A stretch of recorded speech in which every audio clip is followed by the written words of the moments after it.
여보세요, 안녕하세요. 네, 안녕하세요. 네, 안녕하세요. 우리 뷰사님 또 오래간만에 이렇게 신청해 주셨는데 사연자가 없다는 얘기를 음. 듣고 또 가슴 아파가지고 이렇게 사연 신청하셨다는 이야기를 들었습니다. 어떻게 잘 지내셨나요? 네, 잘 지냈습니다. 사실 신청하지 않으셔도 이제 자동 왕중왕전에 참여하시는 건데 그래도 이렇게 참여하게 된 계기는 뭐가 있을까요? 일단은 그냥 한 번쯤 좀 입을 풀어놔. 아, 입을 풀어야 되니까. 네. 역시 프로는 다릅니다. 네, 좋습니다. 저희가 그러면은 이야기를 좀 들어보기 전에 오늘 어떤 사연에 대한 이야기일까요? 일본에서 살 때 어디 여행을 갔을 때 있었던 일입니다. 아, 그러면 저희가 한번 이야기를 들어보도록 할게요. 혹시 준비되셨나요? 네, 네, 좋습니다. 됐습니다. 그럼 바로 시작해 주세요. 큐! 액션! 네, 안녕하세요. 반갑습니다. 이야기에 앞서서 말씀을 드리자면 저는 귀신을 보는 사람은 아닙니다. 영감이 있는 것도 아니고 대담을 이렇게 풀어주시는 분들 중에서 귀신을 봤다든지 심령적인 부분으로 이렇게 힘듦을 겪으신 분들도 계시는데 저는 사실 일생을 살면서 그런 일을 겪어본 적이 거의 없어요. 하지만 이 이야기는 제가 겪은 일 중에서 가장 심령에 가까운 이야기지 않을까라고 생각하는 이야기입니다. 제가 일본에서 이제 살 때 호텔에서 근무를 했는데 정확히는 호텔이 아니라 이제 료칸이라고 해서 온천이 이렇게 있고 방에서 식사를 하고 그런 서비스가 제공되는 곳이었어요. 그래서 이 호텔은 이전에 감사하게도 제가 우승을 했던 이야기에 나오는 그 호텔은 아니고요. 아예 다른 지역입니다. 하여튼 이런 데가 좀 고급 시설이어 가지고 서비스에 엄청 신경을 쓰는 곳이었거든요. 그래서 사장님이 자주는 아니어도 저희를 다른 업장에 보내서 공부를 하고 오라고 지원을 해 주시기도 했어요. 아무래도 사장님이 이런 관련 업계에서 발이 넓으시다 보니까 초대장으로 숙박권을 받아오거나 하면은 직원들한테 이렇게 숙박권을 주고 사장님 성으로 이제 "너네가 이제 가면은 내 가족인 거야." 하고 거짓말을 치라 하고 이름을 이제 가명으로 하나씩 지정을 해서 가족인 척을 하고 숙박을 했었어요. 그 당시에 이제 호텔에서 직원들이 웬만하면 일을 정말 많이 했는데 우스갯소리로 주방에서 이제 요리하는 일 말고는 다 한다라고 생각을 다들 그랬었거든요. 그래서 저 같은 경우에도 리셉션도 하고 하우스메이드도 하고 뭐 레스토랑이나 바나 심지어는 주방에 일손도 모자라면 이렇게 그릇 나열하고 설거지도 막 하고 그랬었거든요. 그렇다 보니까 이런 교육을 명목으로 한 번씩 쉬게 해 주시려는 의도도 좀 있으셨던 것 같아요. 그래서 초대를 하게 되면 보통은 1 인에서 2인 정도 기준으로 초대권이 이렇게 나오다 보니까 혼자 보내지를 않고 동성인 직원들끼리 묶어 가지고 보내시고는 했는데 그때 같이 근무를 했던 중국인 여성분이랑 가게 됐어요. 그런데 이제 저희가 초대를 받아서 가게 된 곳이 모종의 사유로 한동안 문을 닫고 이제 리뉴얼을 한 뒤에 오픈을 한다라고 해서 저희가 초대를 해 주셨던 거였거든요. 그래서 버스를 타고 기차를 타고 초대권을 이렇게 들고 신나 가지고 둘이서 열심히 가서 도착을 한 곳은 거기도 좀 시골이고 산이었는데 저희가 일했던 곳이랑 그렇게 분위기가 다르지는 않더라고요. 근데 료칸 같은 경우에는 보통 전화를 해서 고객님이 몇 시에 도착하실지 저희가 미리 좀 사전에 파악을 해 두는 곳이 많아요. 예를 들어서 뭐 한국인이라고 치면 이제 제가 전화를 해 가지고 "고객님 몇 시에 버스에 도착하세요?" 이렇게 하면 저희가 픽업을 그 시간에 나가는 거예요. 그게 아니더라도 고객님께서 뭐 차를 타고 "내가 뭐 3 시쯤에 도착할 것 같다." 그러면 그때쯤에 직원들이 이렇게 나가 가지고 대기를 하는 거예요. 그래서 고객님이 도착을 하시면 저희들이 인사를 하고 짐 들어 드리고 직원을 이렇게 주차를 해 주고 그리고 이제 안내를 해서 체크인 한 뒤에 짐을 이렇게 객실까지 들어서 옮겨다 드리는 서비스가 거의 대부분이거든요. 그래서 저희가 도착을 했을 때에도 직원분이 이렇게 마중을 나와 주셨었어요. 그래서 막 누구누구 사마 이라시아마세 이라시아마세 하면서 이렇게 인사해 주시고 제 손에 이렇게 들린 짐 막 들어주시면서 코치라이도도 이러면서 안쪽으로 막 인사해 주시면서 안내를 해 주시더라고요. 근데 주차장 한켠에서 노란색 기모노를 입으신 중년 정도의 여성분이 서서 같이 이라시아마세 이라시아마세 하면서 이렇게 허리를 숙여서 인사를 해주고 계셨어요. 그래서 저는 처음에 오카미인 줄 알았어요. 오카미가 사장을 뜻하거든요. 그래서 이 료칸의 오카미이신가 보다 하고 저도 그냥 꾸벅 인사를 하고 하이하이 이러면서 지나갔어요, 그분을. 그렇게 사장님까지 밖으로 나와서 인사를 해주시는 곳이 많기 때문에 맞이해 주시는가 보다 하고 생각을 했었거든요. 그 객실 안내를 받았는데 너무 좋더라고요. 근데 단 한 가지 문제가 있다면 침대가 없는 거예요. 그때 당시에 저랑 같이 갔었던 중국인 직원이 오기 며칠 전에 허리를 삐끗하는 바람에 바닥에 이렇게 누워서 자는 게 쉽지가 않은 거예요. 눕고 일어나는 것조차 힘들어 했었거든요. 그래서 진짜 죄송한데 침대가 있는 객실이 있냐. 저희가 초대권으로 온 거라서 객실이 지정되어 있는 거 알지만 저희가 추가 비용을 내고서라도 침대가 있는 객실로 옮기고 싶다라고 했더니 저희를 이렇게 객실까지 안내해 주신 여자 직원분이 좀 당황한 얼굴로 저희를 보다가 그러면 알아보고 오겠습니다 하고 나가시더라고요. 그랬는데 갑자기 지배인분이랑 같이 오시더니 저희를 보고 되게 진지한 얼굴로 두 분 다 뭐 이상한 걸 보고 그러시진 않으시죠? 이렇게 물어보시는 거예요. 그래서 저희가 뭘 이상한 걸 봐요? 하고 못 알아듣고 있으니까 그리고 활짝 웃으시면서 저희가 리뉴얼 오픈한 지 얼마 안 돼서 방문해 주신 분들이 많으신데 다행히 침대가 있는 객실이 하나 남아 있습니다. 근데 그 객실에 조금 문제가 있어가지고 저희가 이상한 걸 보시는 분들이라면 거절을 해야 될 것 같아요. 대신 그 방으로 옮긴다라고 하면 추가 비용 없이 객실을 옮겨드리겠습니다 라고 하시더라고요. 저랑 그 중국인 직원이랑 당황을 해서 서로 얼굴 이렇게 보고 있다가 너 없지? 나도 없어. 오케이 해서 저희는 전혀 그런 거 없습니다. 영감 같은 거 있냐고 물어보시는 것 같은데 저희는 그런 거 없어요. 괜찮습니다 하고 오히려 좋아해서 객실을 바꿨죠. 근데 옮긴 객실이 더 좋은 거예요. 이전 방보다 분위기 자체가 좀 어둡고 톤 다운되어 있는 객실인데다가 내부에 노천탕 있고 그 천탕 있는 쪽을 아예 정원처럼 만들어서 옆에 막 인공 연못이 있고 물 이렇게 흐르는 그런 객실이더라고요. 그리고 건너편에 산이 보이고 그래서 너무 좋은 거예요. 그래서 이런 방을 무료로 옮겨준다고? 이러면서 둘이서 막 엄청 좋아했거든요. 방에서 짐 풀고 이렇게 마을 돌아다니면서 구경도 하고 와서 진짜 온몸이 불어 터질 때까지 온천도 하고 방에서 밥도 먹고 즐거운 시간을 가지다가 식사 끝나고 나서 우리 한 번만 더 대육탕 가자 해서 그 중국인 직원이랑 문을 이렇게 딱 열었는데 아까 전에 노란 기모노를 입고 인사를 해주시던 분이 바로 문 옆에 서서 손을 모으고 이렇게 서 계시는 거예요. 제가 놀라면은 소리를 지르는 스타일은 아니에요. 깜짝 놀라서 이렇게 살짝 움찔했고 '뭐야 이분은 왜 문 앞에 서 있어?' 라고 생각하고 그냥 가볍게 목례만 하고 문을 잠그고 둘이서 같이 온천에 갔다 왔어요. 한 30분 정도 갔다 왔거든요. 돌아왔는데 아직도 서 계시는 거예요. 근데 제가 그때 살짝 좀 불쾌했어요. 왜 그러냐면 뭔가 문제가 있으면 그 리셉션에서 사람이 와서 뭔가 얘기를 해주든지 아니면 객실로 전화를 해주든지 아니면 우리가 어차피 온천 갈 때 리셉션 앞을 지나가야 되니까 그때 객실에 뭐가 문제가 있다라고 말을 해주든지 근데 여기는 이렇게 서비스를 하나? 우리가 사장님 가족이라고 해서 이렇게 해주는 건가?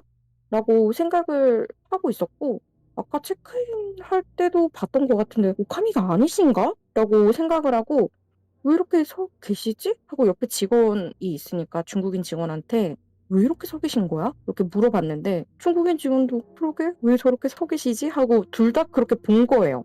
그리고 방문을 딱 열고 들어가려고 하는데 그래도 뭔가 좀 마음에 남아서 제가 혹시 문제 있으실까요? 이렇게 물어보니까 그분이 손을 모으고 서서 아무 말도 없이 서 있다가 그 방이 제 방이라서요.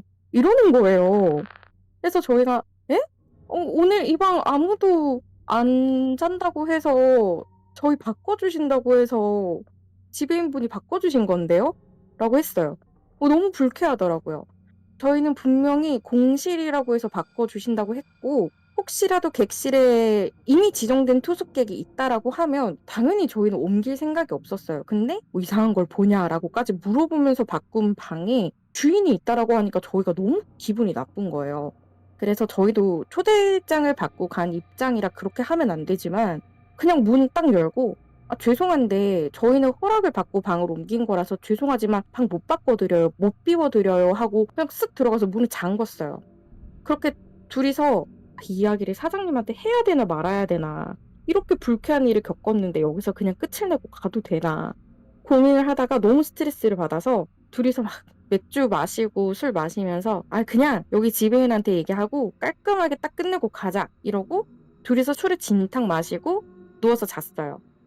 방이 약간 좀 전통적인 느낌이 나는 방이어서 그런지 이렇게 나무 구조물이 벽 외곽으로 이렇게 바깥으로 튀어나와 있는 그런 방이었는데 침대에 딱 누우니까 바로 침대에 누웠을 때 보이는 천장이 지붕이었나 봐요. 거기 석가래 같은 게 있더라고요. 그러면서 저거 떨어지면 되게 아프겠다 이러면서 둘이서 취해가지고 실없는 얘기하고 그렇게 스르륵 잠이 들었어요. 근데 이런 목조 건물은 낮이랑 밤이랑 온도차가 나면은 뒤틀려서 막 삐걱삐걱거리고 티딕티딕하는 소리 들리잖아요. 그런 게 들려가지고 진짜 목조 건물이구나 하면서 살짝 선잠이 들었는데 노천탕 쪽에 문이 이렇게 샥 열리는 거예요. 드르륵 하고 열리더라고요. 그러면서 바깥에 있는 그 연못에 이렇게 물이 졸졸졸졸 흐르는 소리가 들리고 바람이 이렇게 싹 들어오는데 안 그래도 술을 먹고 이렇게 좀 잠이 들었어가지고 덥다고 느끼던 차에 바람이 이렇게 들어오니까 너무 기분이 좋아서 시원하다 생각하고 있었는데 옆에 그 직원이 문을 열었었나 봐요. 그러더니 이렇게 쓱 와가지고 침대에 이렇게 풀썩 하고 앉더라고요. 그랬는데 갑자기 우는 거예요. 흐느끼는 거예요. 이러면서 흐느끼는 거예요. 그래서 갑자기 몸이 안 좋나? 술을 너무 많이 먹어서 속이 안 좋나 하고 제가 눈을 떠가지고 고개를 돌려서 옆을 보는데 직원이 침대에 무릎을 꿇고 앉아서 손에 뭐를 쥐고 그대로 얼굴에 파묻고 흐느끼고 있더라고요. 그러고는 한참을 흐느끼다가 갑자기 자리에서 일어나서 침대 위에서 까치발을 한 채로 서가지고 손을 천장에 이렇게 막 뻗고 있더라고요. 그래서 제가 그거를 보고 이거 보통 일이 아니다 싶어서 몸을 일으키려고 했는데 안 움직이는 거예요. 가위에 든 거예요. 가위 눌린 거예요.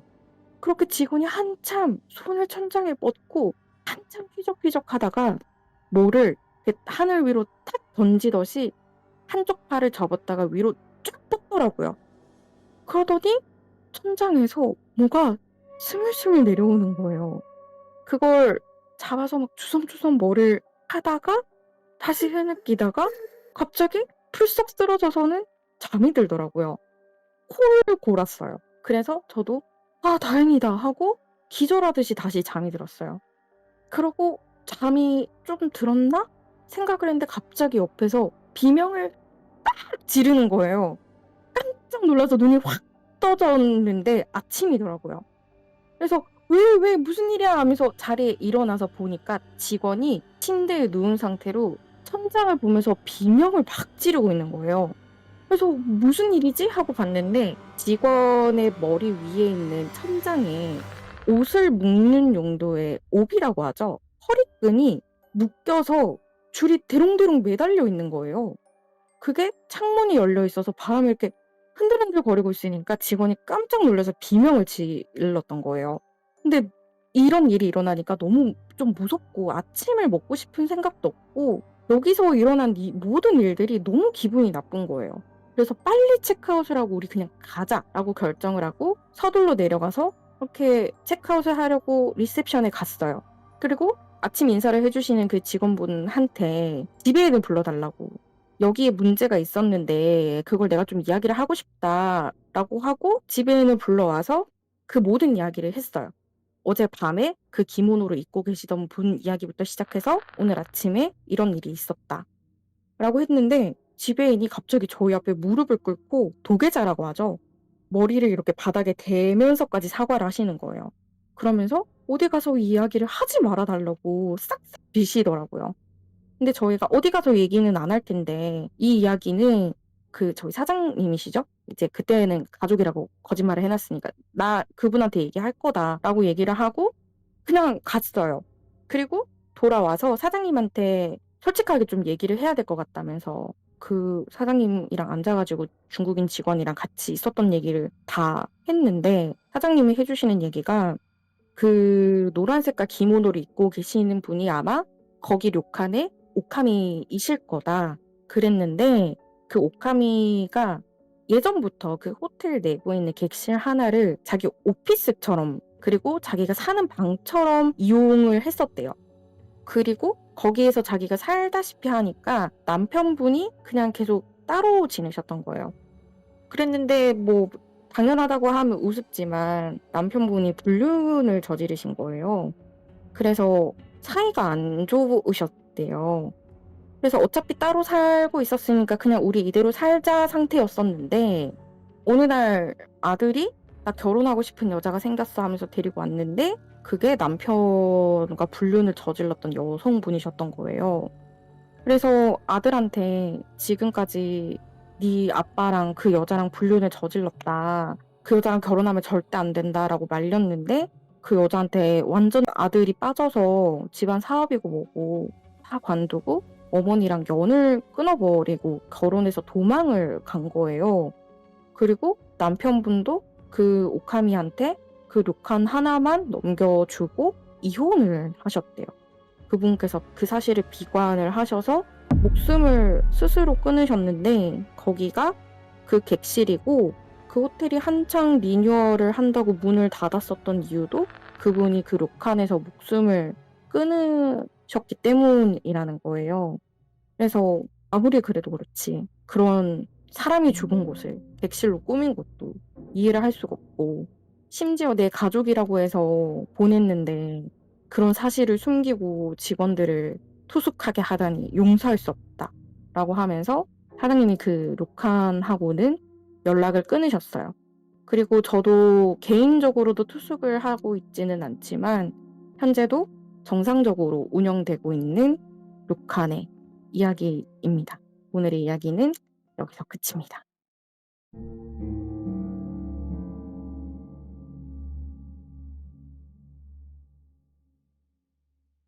아, 네, 이야기 잘 들었습니다. 와,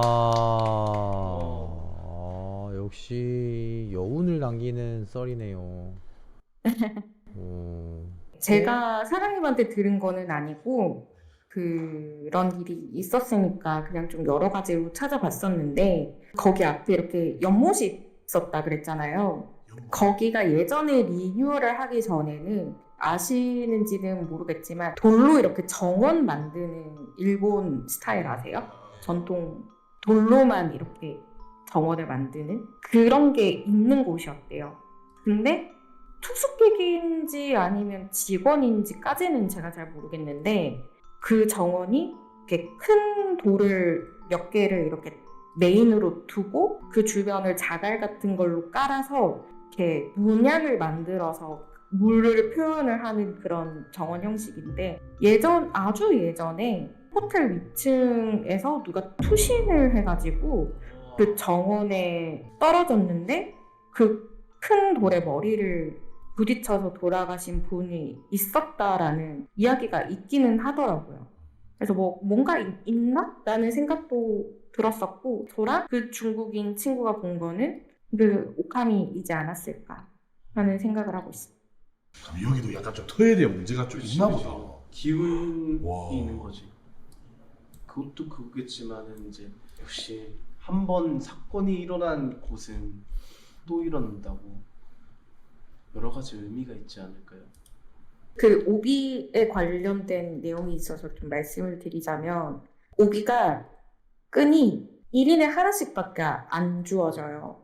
근데 그 중국인 직원분의 허리에 묶고 있었던 끈이 묶여 있었던 거여서 저는 중국인 직원분이 빙의가 됐던 것 같다라고 생각을 했던 거였고 그리고 그 료칸은 현재도 운영하고 있습니다. 어딘지는 말씀을 드릴 수가 없어요. 그러면은 빙의가 된 중국인이 묶어놓은 그렇죠. 잘못했다가는 나는 숙박업소가 좀 무서워. 보통 우리가 좀 뉴스나 이런 거 보면 그 극단적인 선택을 할 때 맞습니다. 제일 많이 찾아가는 곳이 맞아요. 숙박업소거든. 그래서 사실 좀 무섭기는 해. 마지막에 내가 여기서 마음대로 술도 마시고 그렇죠. 주위에 그거 없이 뭐 술도 마시고 담배도 피고 그렇죠. 그냥 뭐 씻고 싶으면 씻어도 되고 TV 보고 싶은 거 봐도 되고 뭐 누구한테 전화를 하든 외부적으로 그러니까 혼자 있고 싶어서 팔밥이라고 제주항 그러니까 여객 터미널 앞에 뭐 산이 있다. 근데 거기 가면은 그 팔밥이가 있어. 이게 등산로에 있단 말이야. 있는데 거기서 사람들이 심리적이든 뭐 어떤 현상이든 우리가 심령적으로 생각 안 하고 제일 전문가들이 하는 이야기가 뭐냐면 그 바위에서 뛰어내리면 거기 앞이 바로 그 절벽이 돼 있는 바닷가야. 그러니까 내 시신이 발견될 수 없는 곳. 배를 타고 가야지만이 닿을 수 있는 곳.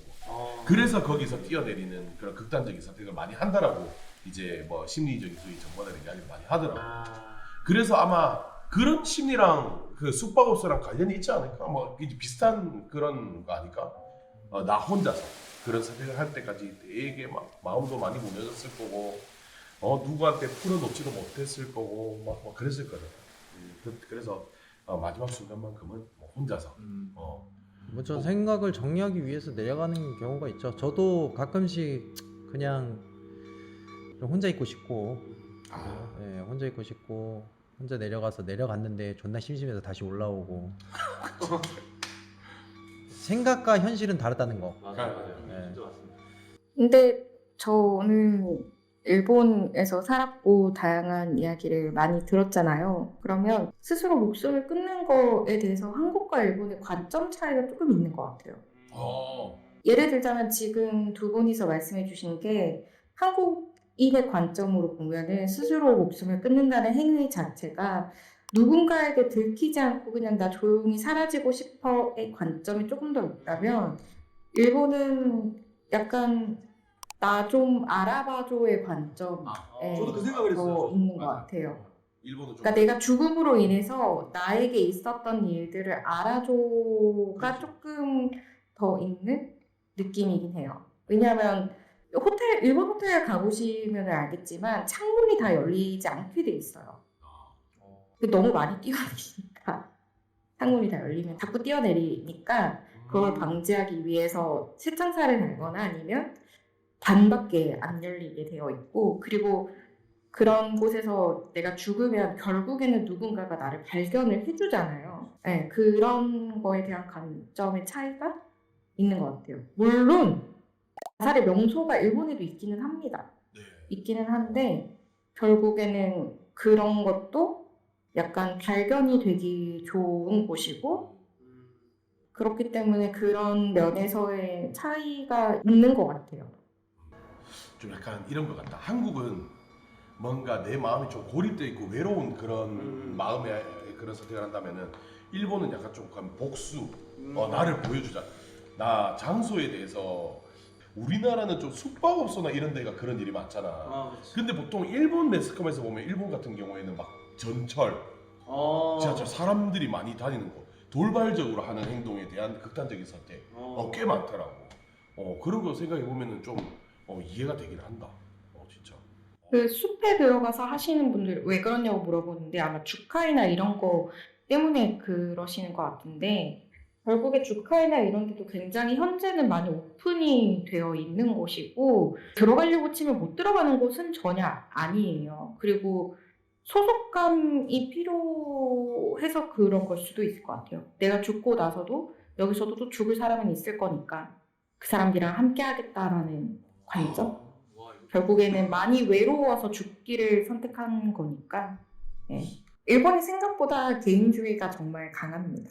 네. 그래서 좀 섞이지 못하는 분들이 많으시고, 그리고 배제를 할 때는 단합을 해서 철저하게 배제를 하는 나라라고 저는 좀 생각을 해요. 안 그럴 기사님도 수도 있는데 개인주의가 강하세요? 저도 근데 좀 살면서 개인주의가 좀 강해졌다라는 생각은 좀 들어요. 내 밥그릇은 내가 챙겨 먹어야지. 약간 이런 게 좀 생기기도 했었고, 그리고 성과주의라기보다는 진짜 뭐라고 해야 될까요? 말로 설명하기가 굉장히 어려운데 사회생활을 할 때 한국인들은 일본에서는 좀 느꼈던 게 분위기를 잘 읽어야 된다. 뭐 민폐를 끼치지 말아야 된다. 그 민폐를 끼치지 말아야 된다는 거에 분위기를 잘 읽어야 된다라는 것도 좀 기저에 깔려 있는 것 같아요. 뭐 예를 들어서 굉장히 하기 힘든 일이나 남들은 다 하고 싶어 하지 않는 일이 있는데 그거에 대해서 내가 대놓고 저는 좀 하기 그렇습니다라고 한국은 좀 어느 정도라도 말할 수 있는 분위기는 있잖아요. 저 다른 사람이랑 같이 하게 해주십시오라든지. 근데 그거를 저 못하겠어요 라고 대놓고 얘기를 하면 그때부터는 쟤는 뭐야? 약간 이렇게 되는 분위기도 좀 뭐 지금은 달라졌을 수 있습니다. 그때 당시에 제가 회사에서 이제 근무를 했었을 당시에는 좀 그런 게 있었고 그렇다 보니까 다양한 일을 할 수밖에 없었던 환경인 것 같아요. 너 오늘 여기 손이 비니까 저기 가서 일을 해라 라고 하면 그래도 저는 제가 하는 직무가 아니기 때문에 저는 그 일을 할 수 없습니다가 아니라 네 하겠습니다 하고 가서 하는 게 당연한 거였고 그렇다 보니까 뭐 진짜 별의별 거 다 했죠. 몇 평이었지? 한 300평 되는 공간을 혼자서 다 정리하기도 하고 그랬어요. 좋습니다. 그러면 투표를 저희 한번 진행을 해보도록 할게요. 결과 표시 바로 하도록 하겠습니다. 와. 아이고 감사합니다. 와. 축하드립니다.